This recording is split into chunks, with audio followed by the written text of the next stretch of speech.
જય શ્રી કૃષ્ણ. ભારતી શિંગાળા અનેરી વાનગીમાં આપનું હાર્દિક સ્વાગત છે. તો ચાલો આજે આપણે બનાવીશું દહીંવાળો ભીંડો. તો નાના મોટા સૌને ભાવે એવો. તો ચાલો બનાવીએ. સામગ્રી અહીંયા બધી તૈયાર છે. તો અહીંયા મેં 250 ગ્રામ લીધો છે ભીંડો. તો ભીંડાને પહેલાં મેં ધોઈ નાખ્યો સરસ, અને પછી મેં એના કોટનના કપડાથી બધો કોરો કરી નાખ્યો છે. એટલે જો આ ભાવ કોરો થઈ ગયો છે, ભીનો નથી. કારણ કે ભીનો હોય તો ભીંડો ચીકાશવાળો હોય એટલે ચીકણો થઈ જશે, અને શાક બનાવો ને તો લાળો આલે એમાં, એટલા માટે એને સાવ કોરો કરી નાખવાનો. અને આવડી નાની નાની સાઇઝમાં લેવાનો છે. એટલે આવડો ભીંડો લ્યો કૂણો કૂણો તો મસ્ત થાય. કારણ કે મોટી સિંગ લેશો ને તો બીવાળો આવશે, તો એ મજા નહીં આવે. એટલે આવડી નાની સાઇઝમાં આવડો ગોતવાનો છે અને આવો જ લેવાનો છે. અને અહીંયા મેં બધી સામગ્રી તૈયાર કરી છે એના માટે. આમાં મેં લીધું છે રાઈ ને જીરું બે ભેગું કર્યું છે, અડધી ચમચી મેં હળદર લીધી છે, 2 ચમચી ધાણા જીરું લીધું છે. ધાણા જીરું થોડુંક વધુ રાખવાનું છે. પછી આ લીધું છે લસણવાળું મરચું, જે લાલ ચટણી બનાવીએ ને એ મેં લીધી છે 2 ચમચી. મીઠું છે સ્વાદ પ્રમાણે આપણે. અને અહીંયા મેં કાશ્મીરી મરચું લીધું છે 1 ચમચી. 2 વાટકી મેં દહીં લીધું છે મીડિયમ સાઇઝની, અને અડધી વાટકી મેં તેલ લીધું છે. તો આટલી આપણે સામગ્રી જોશે. તો પહેલાં હવે આપણે આને ભીંડો આપણે ધોઈને કોરો કરી નાખ્યો છે, તો એને આપણે આ રીતે એને ડીટિયાનો ભાગ પહેલાં કાપી નાખવાનો છે, અને આ પાછળનો ભાગ બે કાઢી નાખવાનો છે. પછી એને આ રીતે લાંબી ચીરો કરવાની છે. આ રીતે ખાલી 2 જ ભાગ કરવાના છે આના. અને જો એકદમ કૂણો મસ્ત છે, કારણ કે તમે નાની શીંગું લેશો ને તો કૂણો સરસ હોય, એમાં બી ન હોય, તો તમને ખાવાની મજા આવે. તો આ રીતે તમારે 2 ચીરું કરવાની છે. તો જો ચાલો આપણે આ રીતે બધા ભીંડાને સુધારી નાખીએ પહેલાં.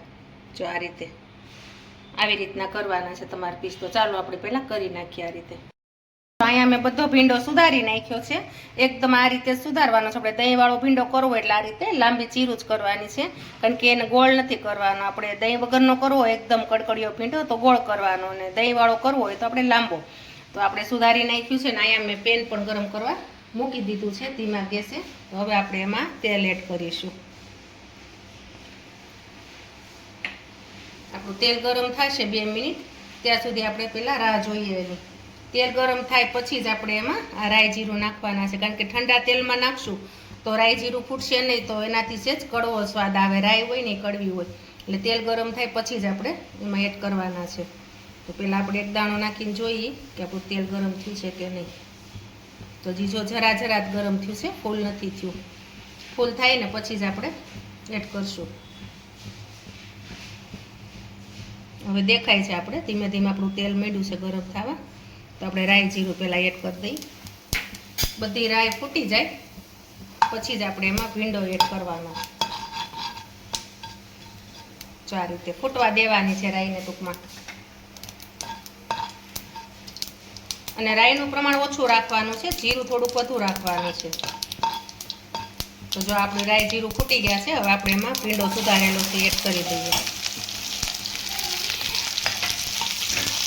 આ ભીંડો આપણે આ રીતે તેલમાં એને પેલા આ રીતે થોડીક વાર હલાવી નાખવાનો છે, એટલે બધો એકદમ આપણે ભીંડો થઈ જાય તેલમાં. પછી આપણે એમાં હળદર નાખવાની છે, અને મીઠું આપણે સ્વાદ પ્રમાણે. પહેલાં હળદર ને મીઠું 2 જ વસ્તુ નાખવાનું છે, કેમ કે હળદર મીઠામાં આપણે આ થઈ જાય ને ભીંડો ત્યાં સુધી રાખવાનો.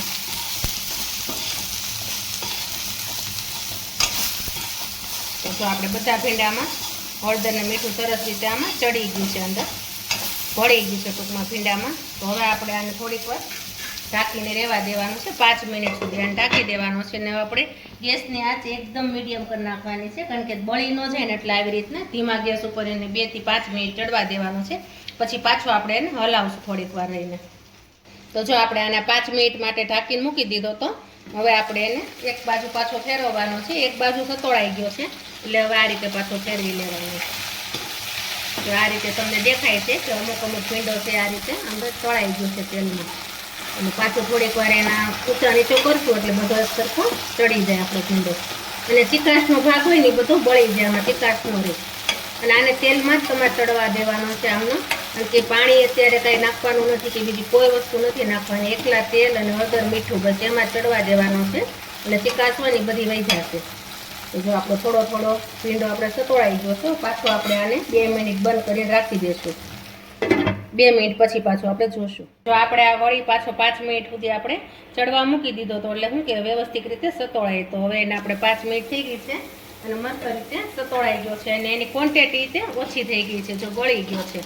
પહેલાં જે ભીંડો હોય એની કરતાં ઓછો થઈ જાય, કારણ કે એકદમ આપણે તેલમાં જાને સતોળવાનું હોય ને એટલે ગળી જાય બધો. જો આવી રીતના થઈ ગયો છે અને સેજ આપણે આવી બ્રાઉન શીંગ થાય ને ત્યાં સુધી રહેવા દેવાની છે, એટલે આપણો સતોળાઈ ગયો છે. હવે આપણે એની અંદર જ્યાં લસણવાળું મરચું હતું એ આપણે એડ કરશું, પછી આ ધાણા જીરું અને આ કાશ્મીરી મરચું આટલું એડ કરશું. આને આપણે હલાવવાનું નથી, એની ઉપર જ તે આપણે દહીં એડ કરી દેવાનું છે. તો આ રીતે દહીં નાખ્યા પછી આપણે મસાલો આ રીતે મિક્સ કરવાનો છે, એટલે બધો દહીંમાં મસાલો ભળી જશે અને લસણવાળી ચટણી હોય આ રીતે ભાંગી નાખવાની છે આપણે, એટલે બધા એમાં મિક્સ થઈ જશે. હવે આખા આપણે મિક્સ કરી દઈએ બધું ભીંડાની અંદર. અને આ દહીંવાળો ભીંડો અત્યારે ચોમાસાની સિઝન છે તો બહુ મસ્ત લાગે, અને આ તમે શાક બનાવો ને તો બધાને ભાવે. અને આને આપણે રોટલા સાથે પણ બહુ મસ્ત લાગે, અને ભાખરી સાથે ખાવું હોય ને તો પણ બહુ સરસ લાગે. જો આપણે આ રીતે દહીંવાળો ભીંડો બનાવવાનો છે. હવે આપણે આને 2 મિનિટ સુધી પાછો રાખી દઈશું, એટલે આમાંથી તેલ છૂટું પડે ને ત્યાં સુધી આપણે રાખવાનું છે. એટલે 2 મિનિટ તમે રાખો ને તો તમારે બધું તેલ આમાંથી છૂટું પડી જશે. જો એકદમ મસ્ત રીતે મિક્સ થઈ ગયું છે બધું. હવે આપણે 2 મિનિટ પાછું ઢાંકીને મૂકી દઈએ આને, પછી જોઈએ. જો આપણે આને 2 મિનિટ સુધી રહેવા દીધું હતું ઢાંકીને કે આપણું તેલ ઉપર આવે ત્યાં સુધી, તો આપણે જોઈએ આપણે જો આપણું તેલ પણ મસ્ત રીતે ઉપર આવી ગયું છે અને એકદમ સરસ થઈ ગયું છે, લાલ ચટાકેદાર અને ખાટું મીઠું અને તીખું.